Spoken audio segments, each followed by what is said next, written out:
Hello, everybody. Welcome to the Buckeye Weekly Podcast. I'm Tony Gerdeman here, as always, with Tom Orr. Tom, how's it going? Tony, it is the morning after the Ohio State National Championship, and you do get, sometimes after a celebration, a little bit of a hangover. You're already, not literally, we didn't have time to do that last night. We didn't even have time to sleep last night, but now it's sort of the morning after, and then it's like, okay, and now what? And there is plenty of now what for the Buckeyes. Going to be a celebration over the weekend. Probably going to be a lot of merchandise sales and all that kind of stuff. But now, the last question of Ryan Day's press conference was a forward-facing, okay, now it's the 2025 Buckeye season. What is that going to look like? And one of the first questions in terms of, will a guy come back? Will a guy head out? We got the answer to this morning. Yeah, fifth-year senior defensive end Mitchell Melton, who has entered the portal previously, the transfer portal previously, but stayed through the playoffs with the Buckeyes, is signed with Virginia from his home area. He's a Maryland guy, but this one kind of, regionally it makes sense, and he's been through so much at Ohio State. You'd like to see him get some playing time, and really in his last year, because, say his last year, he might be one of those 6 or 7 year guys based on his injury history at Ohio State. Yeah, you may be calling him Dr. Melton before all is said and done. He had, he came in and it was kind of like, okay, it'll probably take a year or so before he gets on the field, but then just injury after injury after injury. It was the 2022 spring where Jim Knowles came in. We're talking about the jack position. We're talking about Mitchell Melton. Oh boy, Mitchell Melton is really looking good at the jack position. And then in the spring game, blows out his knee, misses the whole season, came back, played a little bit last year.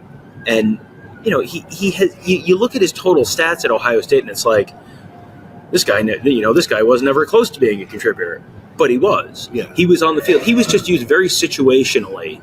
And you saw him in the national championship game, like the first half of the national championship game. This was not garbage time. This was, he's getting meaningful snaps in literally the national championship game. Obviously an important part of this team, just had a very specific role on this team. Yeah, a quick and fast pass rusher for the Buckeyes. You mentioned his career numbers, just 15 career tackles. Mm-hmm. However, he's a 2020 signee. When you go to a stats page, there's nothing until 2023. Correct, yeah. And the thing is, he played in the very first game of the 2020 season, and that was all. He did not play again until the first game of the 2023 season. Mm-hmm. So he went 3 years without seeing the field because of injuries. So to now get to this point where he was a contributor last year, he was. When you say he was the fifth defensive end on this team, that kind of sounds like it diminishes his role. Yeah. Because you had Kenyatta Jackson and Caden Curry as the backups.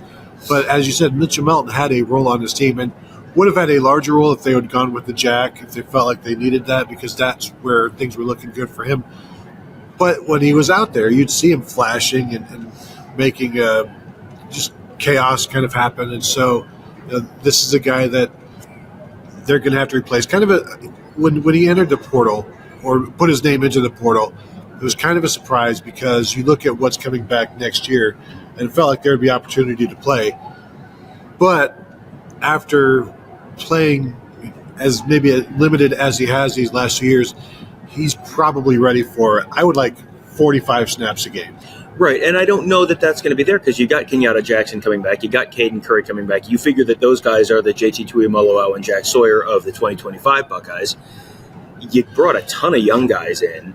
You've seen some of the young guys start to, make a little bit of an impact and show that they may be coming, getting closer to the field. And you brought in a transfer in Logan George from Idaho State. So there's going to be guys to play a bunch of those snaps. You go to a program like Virginia, you are an every down guy there, 100%. And, I don't know that this is, I think people, when someone transfers, it's always like, well, he probably got a bunch of NIL money from there. I don't know. He may have. To me, though, this is you want to be a every down player. You can be an every down player there. He could be a very effective every down player there. This is probably more just an opportunity where you came to Ohio State. You certainly put in the time. He spent more time at Ohio State than probably most people did. And I believe he was on the list of people that had their degrees already, and now he has a national championship. And so now you go a little closer to home. You get a chance to play potentially like you said, 40, 50 snap a game kind of role. And maybe you put together some really good NFL film where it's not just, it's a little like Javonte Jean-Baptiste. Exactly. He was at Ohio State a couple of years ago. Javonte Jean-Baptiste was kind of always that like fourth, fifth defensive end. It was like, he has his role in this defense, but that's it. And that he is what he is. And he goes to Notre Dame. And he has one or two really good seasons there. Gets drafted, I think he's still playing for Washington in the NFL. I mean, you could see that exact same path with Mitchell Melton, where all you need is a chance. And you saw him have a chance this year, and you saw him turn into a contributor. If you have a bigger chance, you might turn into a bigger contributor. Yeah, when you see him with, I don't know how many snaps he played per game, 12, sometimes 6, sometimes 13, stuff like that, and still making plays when he's out there. Now prorate that over, 40 snaps against an ACC schedule, at Virginia, what he can do. He has an opportunity to shoot Kyle McCord. Yeah. Look at what he did, getting to play as much and throw as much as he did in the SEC, in the ACC. And now, basically the same thing. Well, you said it, and I agree with it completely.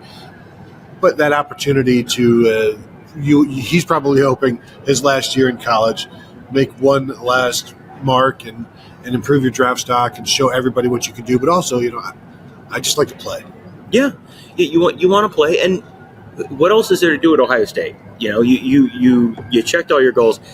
No one who leaves after this season can people say, oh, well, you owe us more. Like the senior class here, you got to think about it. All the guys he came in with and all the guys he spent his whole career here with, they're all leaving.